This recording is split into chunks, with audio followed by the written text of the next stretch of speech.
Little brush রিডিংয়ের sports প্যানেলে আপনাদেরকে স্বাগতম। সেই আরব আমিরাতের কাছে এবার সিরিজ হার বাংলাদেশের। সংখ্যাটাই সত্যি হলো, শেষ পর্যন্ত সিরিজটাও হেরে বসলো বাংলাদেশ। সংযুক্ত আরব আমিরাতের বিপক্ষে 3 ম্যাচের টি-20 সিরিজে 2-1 ব্যবধানে পরাজিত হয়েছে সফরকারীরা। শারজায় তৃতীয় ও শেষ ম্যাচে 7 উইকেট ও 5 বল হাতে রেখে সিরিজ নিজেদের করে নেয় আরব আমিরাত। প্রথম ম্যাচ হারের পর দারুণভাবে ঘুরে দাঁড়িয়ে টানা 2 ম্যাচ জিতল তারা, সঙ্গে পকেটে পুরল সিরিজটাও। তৃতীয় ও শেষ টি-20 ম্যাচে বাংলাদেশের ব্যাটিং শুরু থেকেই দুর্বল ছিল। টস হেরে ব্যাটিংয়ে নেমে মাত্র 84 রানে 8 উইকেট হারায় দলটি। তবে শেষের দিকে হাসান মাহমুদ, শরীফুল ইসলাম ও জাকির আলীর দৃঢ়তায় 20 ওভারে 9 উইকেটে 162 রানের সম্মানজনক সংগ্রহ করে তোলে বাংলাদেশ।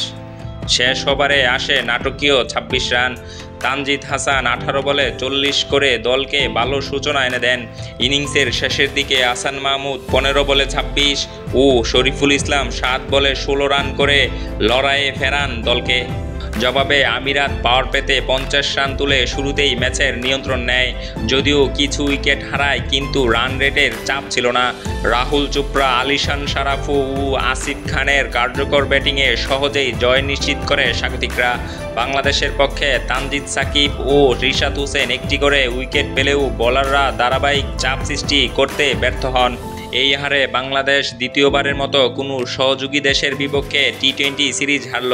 অন্যদিকে আরব আমিরাত তাদের ক্রিকেট ইতিহাসে দ্বিতীয়বারের মতো কোনো টেস্ট খেলোয়াড়ে দেশকে সিরিজ হারানোর কৃতিত্ব অর্জন করল। এই ম্যাচে আরব আমিরাতের জয় 7 উইকেটের। উক্ত ম্যাচে শরীফুল ইসলাম ও হাসান মাহমুদের শেষের দিকের ব্যাটিং আপনার কাছে কেমন লেগেছে অবশ্যই কমেন্টে জানাবেন। আপনার কমেন্টের আশায় রইলাম।